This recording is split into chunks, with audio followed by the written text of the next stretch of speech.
खुदा यीशु मसीह के बाबरकत नाम में आप सबकी सलामती हो, क्योंकि खुदावंद ने सबसे आला फजीलत अपने कलाम को दी है, और जो कलाम पर तवज्जो करता है वो भलाई देखेगा। कलाम हमारे लिए बहुत जरूरी है, और लिखा है जो कलाम की तहकीर करता है खुदा उसको अदालत में लाएगा। और यहां जो तहकीर के लिए ग्रीक वर्ड इस्तेमाल हुआ है वो वही है जो कोर्ट ऑफ कंटेम्प्ट लगता है, जो तौहीन अदालत में लगता है। आप अदालत की तौहीन करते हैं, बेहुरमती करते हैं। जो खुदा के कलाम पर तवज्जो नहीं करता वो खुदा की अदालत की तौहीन करता है, वो खुदा की अदालत में लाया जाएगा।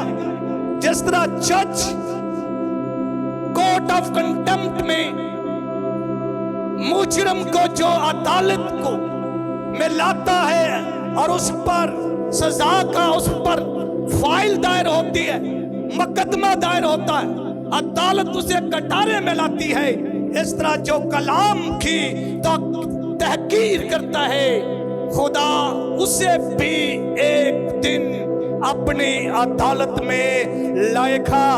और ये खुदा की अदालत है, वो जज जो सबसे बड़ा मुंसिफ है दुनिया का, जो आसमानी तख्त पर बैठकर तमाम कौमों की अदालत करता है। आप उस जगह पर बैठे हैं और आप खुदा की अदालत में आपको बैठना आना चाहिए।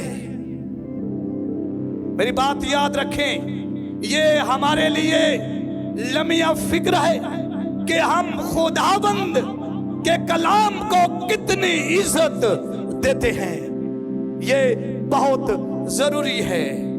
सबसे पहले मैं अपने खुदावंद यीशु मसीह का शुक्रगुजार हूं, फिर मैं जनरल कमेटी का और तमाम जनरल कमेटी के मेंबरान जो हर साल मुझे इस कन्वेंशन पर कलाम की खिदमत के लिए बुलाते हैं, मैं उन सब का बहुत मशकूर हूं। और आप लोगों का भी जो यहाँ पर खुदावंद के कलाम को सुनने के लिए यहाँ पर बैठे हैं। जब यीशु मसीह कैसरिया फिलिप्पी में गया तो यीशु मसीह ने अपने शागिर्दों से कहा, लोग इब्ने आदम को क्या कहते हैं? कि लोग इब्ने आदम को क्या कहते हैं? तो शागिर्दों ने 4 जवाब दिए। पहला, बाज ने कहा कि यूहन्ना बपतिस्मा देने वाला जी उठा है। बाज ने कहा ये यिर्मयाह, बाज ने कहा ये एलिया, और बाज ने कहा कि नबियों में से कोई नबी है। लेकिन यीशु मसीह ने अपने शागिर्दों से कहा कि तुम मुझे क्या कहते हो? तुम्हारी नजर में मेरी फजीलत क्या है? मेरी नजर में तुम्हारा मकाम क्या है? लोग यीशु मसीह को जो कुछ भी कहें, लेकिन आप जो खुदावंद यीशु मसीह पर ईमान रखते हैं, तुम यीशु मसीह के बारे में क्या राय रखते हो? और तुम्हारी नजर में खुदावंद यीशु मसीह की क्या फजीलत है, बुजुर्गी है, इज्जत है, वकार है, खूबियां है? आपकी नजर में खुदावंद यीशु मसीह का क्या मकाम है? तो पतरस ने कहा कि तू जिंदा खुदा का बेटा मसीह है। तू जिंदा खुदा का बेटा क्या है? सब कहे तू जिंदा खुदा का बेटा मसीह है। सब कहे भाई तू, ये उसकी फजीलत है कि तू खुदा का बेटा है। तू वो मसीह है जो आने वाला था, वो मज़ाया जिसकी खुशखबरी, जिसकी पेशेन खोइयां नबी देते रहे, जो दुनिया में आने वाला था वो तू है, और तू जिंदा खुदा का बेटा मसीह है। तो यीशु मसीह ने कहा पतरस से, ये बात तूने खून और गोश्त से नहीं की। जब तक मेरा बाप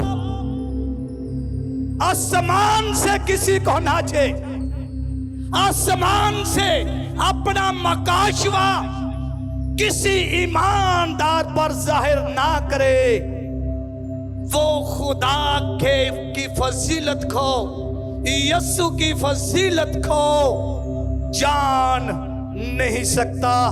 और यीशु मसीह ने पतरस से कहा कि तुझे खुदा का मकाशवा मिला है, तूने खुदावंद की तरफ से ये बात तुझको पहुंची है, और तूने कहा कि तू जिंदा खुदा का बेटा मसीह है।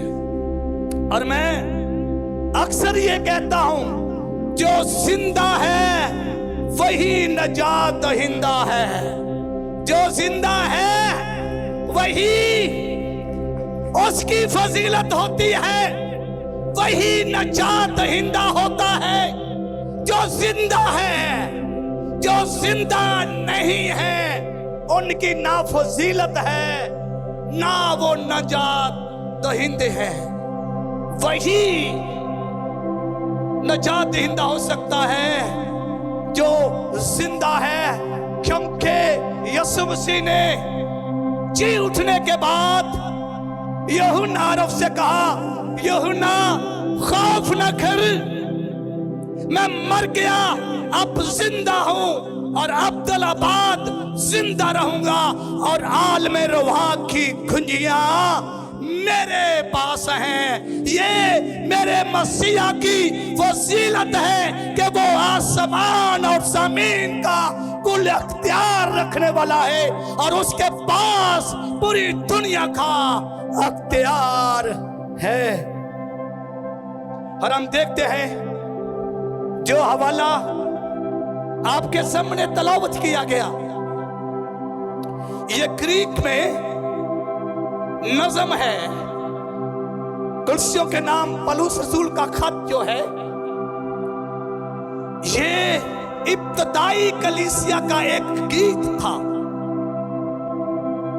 ये एक हेमन था जो इब्तदाई कलीसिया गाते थे, और इसको दो बंद में, दो स्टेंसेस में इसको तकसीम किया गया है।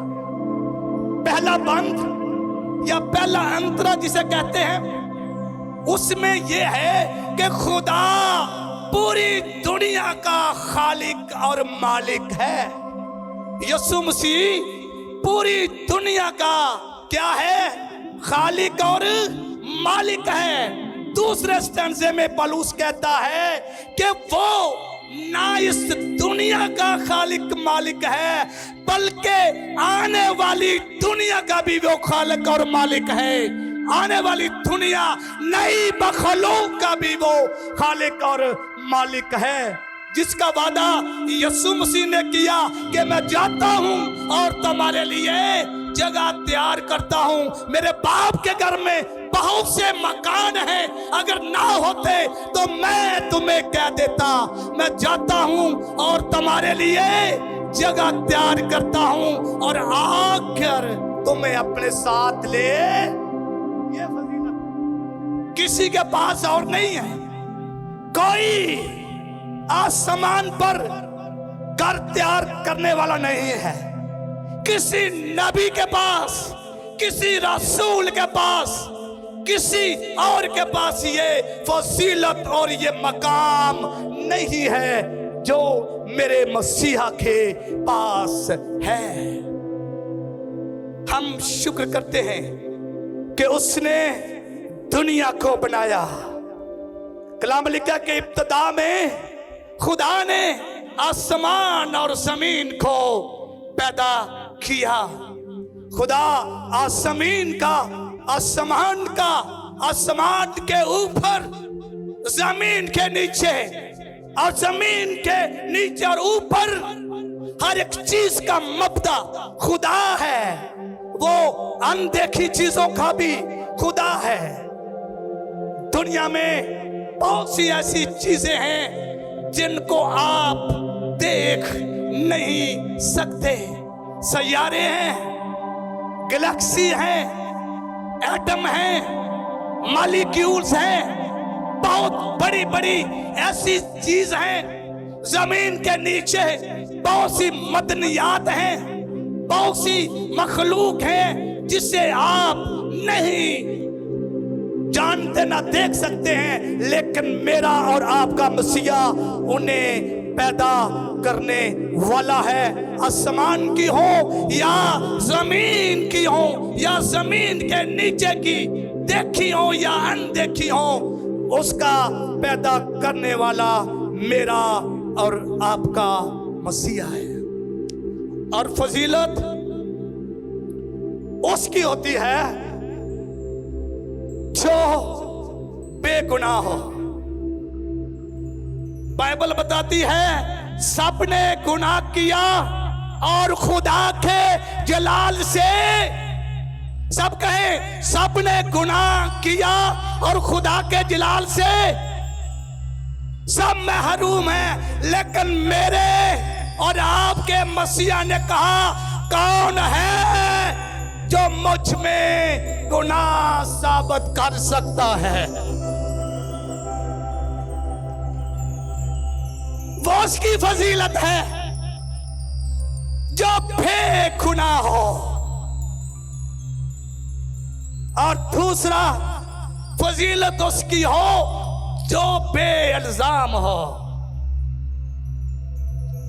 हम जितने भी खादम हैं, पैगंबर, रसूल, सब पर कोई ना कोई इल्जाम लगता रहा, लेकिन मेरे और आपके मसीहा ने कहा, तुम में से कौन है जो मुझ पर इल्जाम लगा सकता है? और तीसरी बात, वो फजीलत उसकी होती है जो गुनाह माफ करने का भी अख्तियार, तारीफ तो उसकी है, फजीलत तो उसकी है जिसको गुनाह माफ करने का भी अख्तियार हो। यीशु मसीह ने एक मफलूस से कहा कि जा, तेरे गुनाह माफ हुए। तो उस वक्त के शरा के आलमों ने, बड़े बड़े जो उस वक्त के उस्ताद थे, उन्होंने कहा ये कुफर बकता है, क्योंकि गुनाह माफ करने का अख्तियार सिर्फ खुदा के पास है। और यीशु मसीह ने कहा, उन्हें जवाब दिया कि इब्ने आदम को जमीन पर गुनाह माफ करने का भी अख्तियार है, जो कहता है अपनी चारपाई उठा और चल फिर। उसकी फजीलत है जो ये कहता है कि अपनी चारपाई उठा और चल फिर। और फजीलत उसकी होती है जो जिंदा हो। जो जिंदा हो, जो जिंदगी देता, और जो कब्रों के नीचे हैं, जो मट्टी के नीचे हैं, उनकी फजीलत क्या हो सकती है? फजीलत उसकी है जो मर गया, दफन हुआ और तीसरे दिन मुर्दों में से जी उठा। और फजीलत उसकी है जिसको मौत पर भी अख्तियार हो। किस पर अख्तियार हो? मौत पर।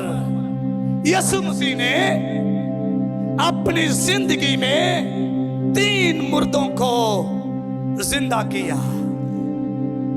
जरा गौर से सुने। एक पहले साल, एक दूसरे साल, एक तीसरे साल। अपने 3 साला खिदमत में मसीह ने 3 मुर्दों को जिंदा किया। सबसे पहले उसने यायर की बेटी को क्या किया? उसे मरे हुए कितनी देर हुई थी आप बताएं? बड़ी थोड़ी देर थी, बड़ी। वो मरी थी कि वो सरदार इबादत खाने का यीशु मसीह को बुलाया और कर गया, और यीशु मसीह ने उसका हाथ पकड़कर उसे जिंदा कर दिया। और मरकस बताता है कि उसकी उम्र 12 साल थी, और जाते जाते यीशु मसीह ने एक ऐसी औरत को भी शिफा दी जिससे 12 साल से खून जारी था। एक को शिफा मिल गई और एक को जिंदगी मिल गई। और दूसरे साल में यीशु मसीह अपने शागिर्दों के साथ यरूशलेम जा रहे थे। रास्ते में नाइन शहर की एक बेवा थी जिसका एक ही बेटा था। जरा सुने, नाइन शहर वो जगह है जहां पर पहले भी 2 मुर्दे जिंदा हो चुके थे। मैं फजीलत की बात कर रहा हूं। वहां पर एलिया ने भी सारपत की बेवा के बेटे को क्या किया था? जिंदा किया था। और उसी जगह पर अलीशा ने भी शोनीमी औरत के बेटे को क्या किया था? जिंदा किया था। लेकिन एलिया ने क्या किया? यहूदी जानते थे, यहूदी जानते थे कि इस जगह हमारे बड़े 2 नबियों ने भी मुर्दों को जिंदा किया है। जब यीशु मसीह वहां पहुंचे तो यीशु मसीह ने कहा, जनाजे को क्या रखो? नीचे रखो। और बहुत से लोगों ने यह कहा होगा कि शायद मुंह देखना है। ये अक्सर होता है हम में कि जब जनाजा जा रहा हो तो लोग रास्ते में कई दफा लोग कहते हैं भाई थले रखो, ऐसा मुंह देखना है। लोगों का ये ख्याल था कि ये शायद इसका मुंह देखना है इसने। लेकिन वो ये भी जानते थे कि एलिया ने कैसे जिंदा किया। कलाम में लिखा है कि वो उस पर लेटा 3 दफा, उसने मिन्नत की, दरवाजा बंद किया। फिर अलीशा भी उस लड़के को ऊपर ले गया, दरवाजा बंद किया, अपना मुंह उसके मुंह पर रखा, आंखें उसकी आंखों पर रखा, हाथ उसके हाथों पर रखे, पैर उसके पैरों पर रखे, फिर दुआ की, मिन्नत की, फिर मुर्दा जिंदा हुआ। लेकिन यहां पर वो क्या होने वाला है, उनके ज़हन में ये बात थी। लेकिन मेरे और आपके मसीहा ने क्या किया, और उस लड़के का हाथ पकड़ा और लड़का फौरन क्या हो गया, जिंदा हो गया। और पूरे इलाके में दहशत छा गई, लोग हैरान हो गए, क्योंकि वो जानते थे कि एलीशा ने यहाँ पर मिन्नत की और तरीका इस्तेमाल किया, एलीशा ने और तरीका इस्तेमाल किया। लेकिन ये कौन सा नबी आ गया है जो हाथ पकड़ता है, मुर्दों को छूता है और उनमें जिंदगी आ जाती है। ये बहुत बड़ी बात थी। हैरान पूरे गिरदो नवा में, इर्द गिर्द में, यहूदी इलाके में, गलील में, सामरिया में, पूरी यानी कि उस इलाके में ये दहशत, और लोग तो चुप करने लगे कि ये क्या है। और कुछ ने कहा कि खुदा ने हमारी उम्मत पर क्या किया है, कलाम लिखा खास तवज्जो की है। ग्रीक वर्ड है कि खुदा कोई आसमानी देवता जमीन पर उतर आया है। लेकिन यहूदी फिर भी यीशु मसीह की फजीलत को, उसकी अलूहियत को, उसके खुदाबंदियत को अभी उन्होंने नहीं माना था, क्योंकि यहूदी ये ईमान रखते थे कि 3 दिन रूह जो है वो जमीन पर घूमती रहती है। तो यीशु मसीह ने कहा चलो मैं आपको एक और दिखाता हूं मैं कौन हूं, मेरी फजीलत क्या है। तीसरे साल ईद फसा से पहले यीशु मसीह ने वो मौजा दिखाया जो कोई भी दिखा नहीं सकता। लाजर जो यीशु मसीह का दोस्त था मर गया। 4 दिन हुए यीशु मसीह वहां पहुंचे। मरियम और मार्था परेशान थी। मार्था ने यीशु मसीह से सवाल किया कि अगर तू यहां होता तो मेरा भाई ना मरता। और यीशु मसीह ने कहा मार्था ईमान रख, तेरा भाई जिंदा होगा।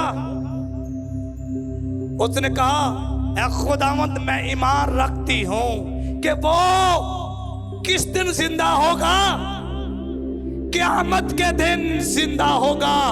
लेकिन यीशु मसीह ने कहा मार्था,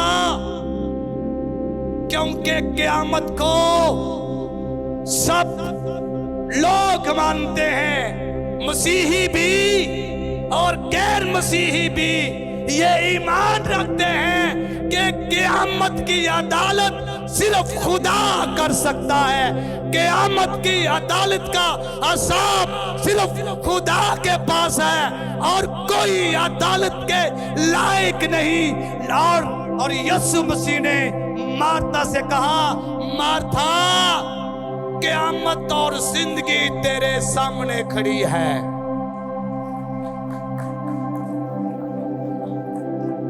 ये मैं क़यामत, मैं जिंदगी, मैं इब्तिदा, मैं इंतहा, मैं अवलो आखिर, मैं अल्फा ओमेगा, मैं दुनिया का पैदा करने वाला, कोई चीज भी मेरे बगैर पैदा नहीं हुई।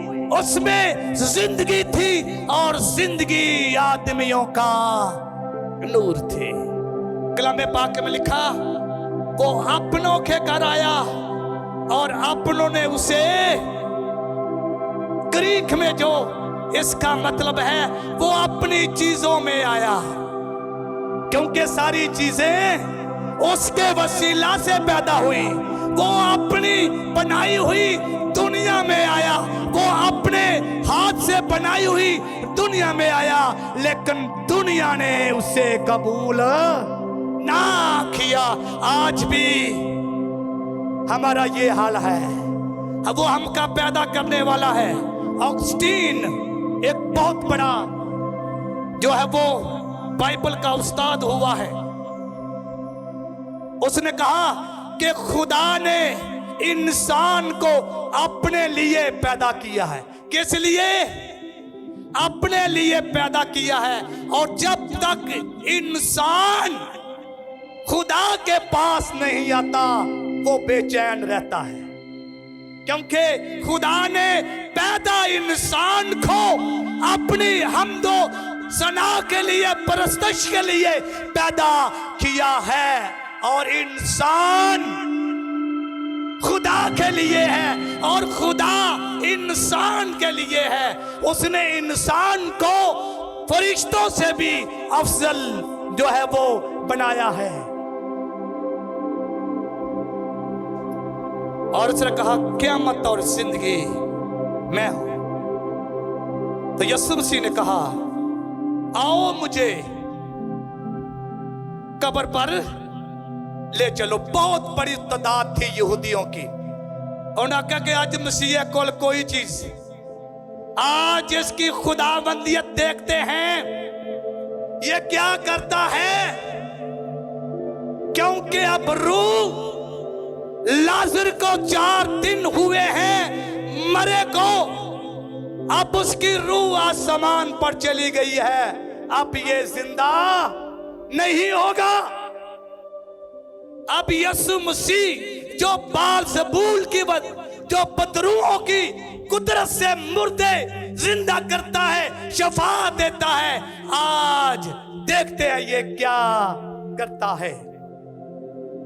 यीशु मसीह सबसे पहले कब्र पर गए, उन्होंने अपनी हमदर्दी का इज़हार किया। वो रोए, आंसू बहाए, फिर उसने हुक्म दिया। जरा गौर से सुने, हुक्म क्या दिया कि पत्थर को कब्र से क्या कर दो, पत्थर को कब्र से क्या कर दो। क्या यीशु मसीह कब्र से पत्थर हटा नहीं सकते थे? कितनों का ईमान है कि वो हटा सकते थे, लेकिन यीशु मसीह ने क्यों नहीं हटाया? उसने शागिर्दों को, लोगों को कहा, क्योंकि पत्थर हटाना, जब तक पत्थर ना हटाए जाएं मौजज़े नहीं होते हैं। जब तक पत्थर ना हटाए जाएं मौजज़े नहीं होते। और हम क्या, हम देखें, हम शिफा लेने के लिए, मौजज़ा लेने के लिए, बरकत लेने के लिए तो आ जाते हैं, लेकिन अपने दिलों से पत्थर नहीं हटाते। यीशु मसीह ने कहा, हटाओ, देखो मैं क्या करने वाला हूं। आज मैं उन तमाम लोगों से जो मेरे खुदा के कलाम को सुन रहे हैं, आज अपने पत्थर, जो मुख्तलिफ किस्म के पत्थर हमारे दिलों पर हैं, नफरत का, जुदाई का, गुनाह का, बिदअत का, झगड़े का, पार्टीबाजी का, नफरत का, ये हटाकर देखो और देखो खुदा आपकी जिंदगी में क्या काम करने वाला है।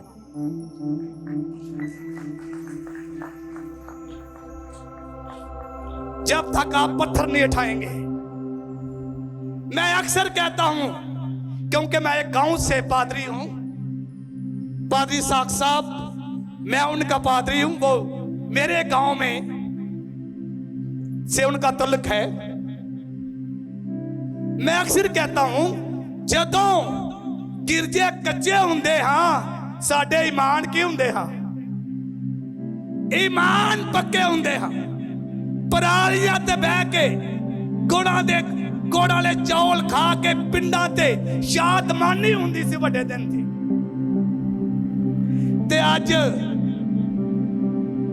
चर्चां ते भी पत्थर ते कलीसियां दे दिलां ते भी पत्थर ने। इमारतां खूबसूरत, चर्च खूबसूरत, लेकिन हमारी रूहानी जिंदगी बदतर। तो यीशु मसीह ने कहा कि पत्थर को हटाओ। जब पत्थर को हटाया तो मार्था ने कहा, ऐ खुदावंद, इसे 4 दिन हुए हैं। क्योंकि मेडिकल, यहाँ पर डॉक्टर साहब बैठे हुए और भी बहुत से लोग जो मेडिकल से तलक रखते हैं कि 4 दिन के बाद डेड बॉडी डिकम्पोज हो जाती है, वो गलना सड़ना शुरू हो जाती है, उससे बदबू आना शुरू हो जाती है। तो मार्था ने कहा, ऐ खुदावन, अब इससे क्या आती है, क्या आती है? यीशु ने कहा, नहीं, ये मेरा दोस्त है, मुझे इससे खुशबू आती है, बदबू नहीं। मैं अक्सर ये कहता हूं कि लाजर कितनी देर से कब्र के अंदर था? कितने? हम कितनी देर से मुर्दा हैं? आप मुझे बताएं, हमारे अंदर कितनी बदबू होगी? कितने लोग हैं जो शराब की कब्र में दफन है, जो गुनाहों की कारों में दफन है, जो पार्टीबाजी नफरत के जंजीरों में जकड़े हुए, उनके अंदर कितनी बदबू होगी। असी लाजर फटाफट आ जाते हैं, लेकिन हम अपने अंदर के लाजर को, जो बहुत देर से मरा हुआ है, हम उसको नहीं जिंदा करते। उसने कहा कि अब मुश्किल है, तो यीशु मसीह ने कहा, आवाज लगाई, ए लाजर, लिखा कि लाजर कब्र से क्या हो गया? बाहर हो गया। और यहूदी हैरान रह गए।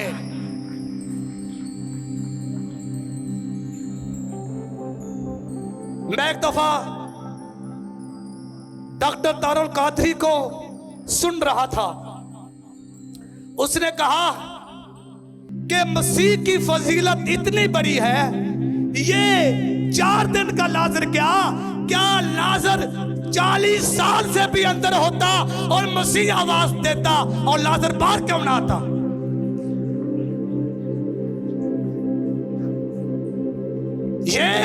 ये फजीलत है मेरे और आपके मसीहा की। उन्होंने ये 4 दिन के लाजर की नहीं, मसीह की फजीलत ये है कि अगर लाजर 40 साल से भी कब्र के अंदर होता और मसीहा उसकी कब्र पर जाकर आवाज देते, ऐ लाजर बाहर आ, और लाजर क्यों ना बाहर आता? ये उसकी फजीलत है, ये उसका मकाम है, ये उसकी इज्जत है, ये उसकी बुजुर्गी है, ये उसकी आला है है कि वो कब्र के अंदर भी मसीहा है, वो कब्र के बाहर भी खुदा है, वो घर में भी खुदा है, वो घर में भी जिंदा कर सकता है, वो रास्ते में भी जिंदा कर सकता है, और वो कब्रों के अंदर भी मुर्दों को जिंदा करने की कुदरत और ताकत रखता है।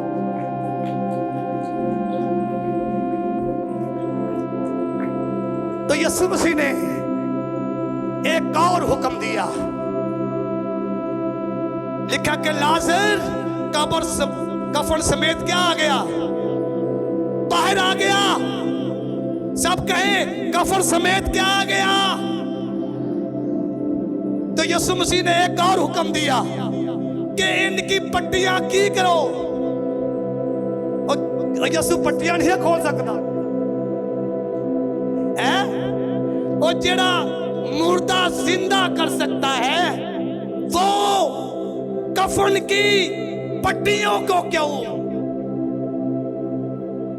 एक्चुअली जो यहूदी कफन होता ना, वो बड़ा अजीब है। कभी आपने मम्मी देखी है जब किसी को लपेटते हैं, यू फोन की एक आती है, वो फैसल कराची की एक एडवर्टाइजिंग, उसी आंखों पर पट्टी, माथे पर पट्टी, सर पर हाथ बांधा, पाओ। यीशु मसीह ने आज्ञा खोलो इसको, क्योंकि पट्टियां खोलना खुदा का काम नहीं, ये उसके खादमों का काम है। जिसमें हम जकड़े हुए हैं, लेकिन लाजर के सर से पट्टी खोली गई ताकि वो अपनी सोच, उसकी आंखें, उसके पांव आजाद किए गए ताकि लाजर पहले से ज्यादा खिदमत करे। उसके पांव की पट्टियां खुल गई खादमों के जरिया से, ताकि वो खुदा के घर जा सके, खुदा की खिदमत कर सके। और हम देखते हैं कि बहुत दफा हम भी लाजर की तरह है जिंदा, लेकिन कफर के अंदर हैं। हम हैं जिंदा लेकिन चर्च आते हैं, लेकिन कफन समेत आते हैं। हमारी आंखें इब्लीस ने, हमारे सर को इब्लीस ने, हमारे हाथों को इब्लीस ने, हमारे पांव को इब्लीस की जंजीरों से जकड़ा हुआ है। खुदा चाहता है कि आज हर एक ईमानदार अपने अपने कफन से बाहर आए और अपनी अपनी जंजीरें खोलकर आजाद हो।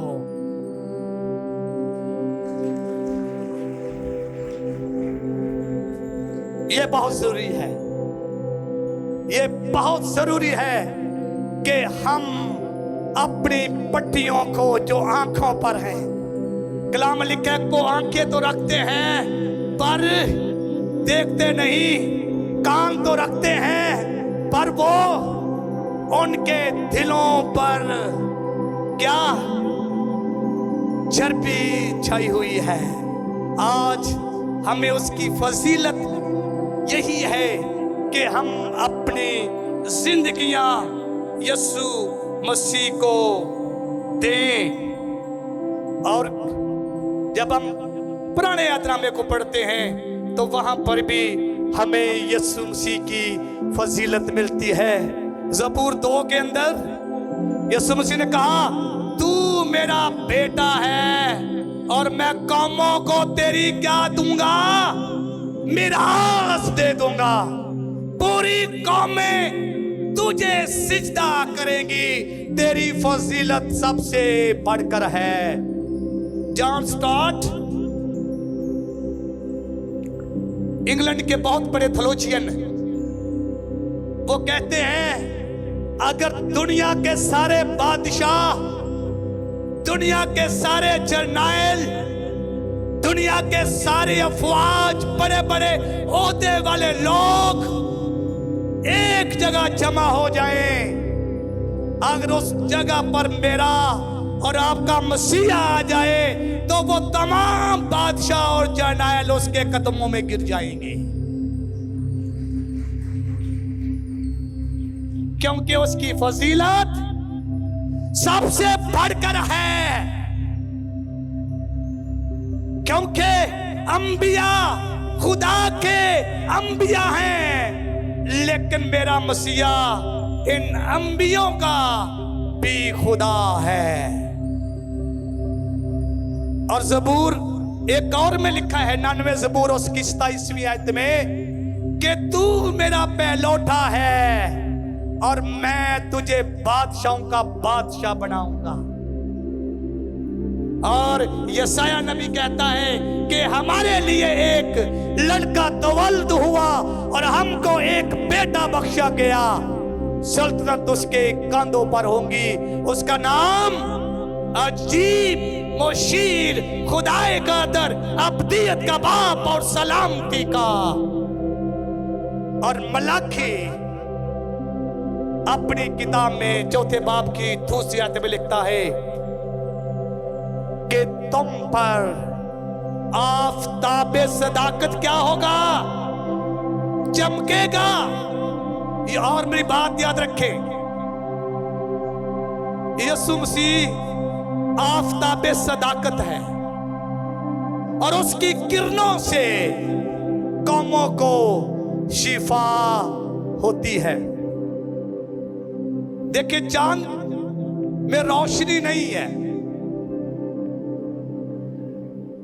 चांद में जिंदगी एग्जिस्ट नहीं करती, चांद में लाइफ नहीं है, लेकिन चांद, सितारे, सियारे, गैलेक्सीज, जितने भी यूनिवर्स हैं, अजरामे फल्क हैं, वो सारे सूरज का मोहताज है।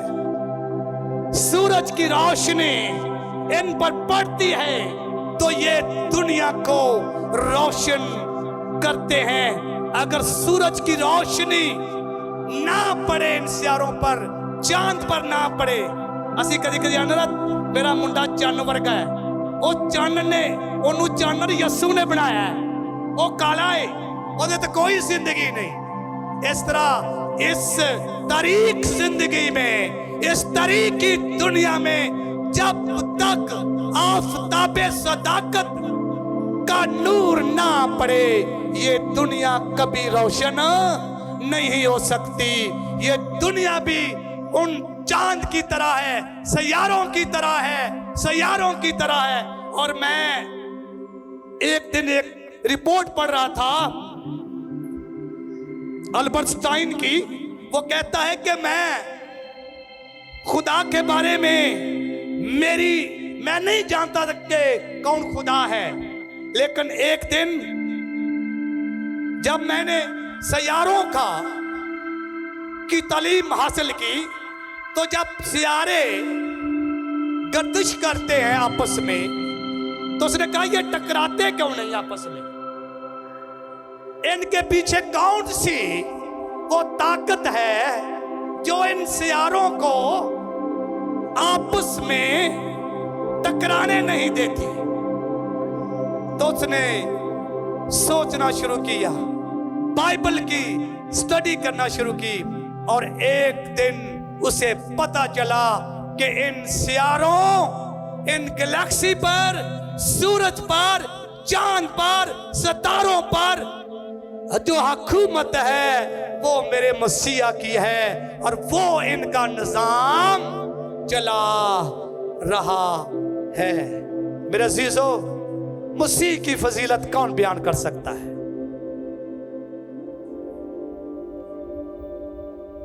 यूहन्ना लिखता है कि अगर यीशु मसीह के मौजज़े बयान किए जाते तो दुनिया में किताबें रखने के लिए जगह ना होती, लेकिन ये बाइबल किस लिए है? ये यीशु की फजीलत किस लिए है। मैं एक आयत आपके सामने पढ़ना चाहता हूं। अगर आपके पास बाइबल मुकद्दस है, यूहन्ना की अंजील उसका 20वां बाब देखें। यूहन्ना की अंजील उसका 20वां बाब और उसकी आयत नंबर है 30वीं 31वीं 2 आयतें। और यीशु ने और बहुत से मौजज़े शागिर्दों के सामने दिखाए जो इस किताब में लिखे नहीं गए, लेकिन ये इसलिए लिखे गए कि तुम ईमान लाओ कि यीशु मसीह खुदा का बेटा है, और ईमान लाकर हमेशा की क्या पाओ, जिंदगी पाओ। ये मौजज़े, ये खुदा की फजीलत को बयान करने का मकसद, ये कन्वेंशन का मकसद, ये उसकी फजीलत को बयान करने का मकसद, आपके आने का मकसद एक ही है कि आप खुदावंद यीशु मसीह पर जो खुदा का बेटा है ईमान लाओ, और पतरस की तरह कहो कि तू जिंदा खुदा का बेटा मसीह है, और ईमान लाकर हमेशा की जिंदगी पाओ। खुदा इस कलाम के वसीला से आप सबको बड़ी बरकत दे। आमीन।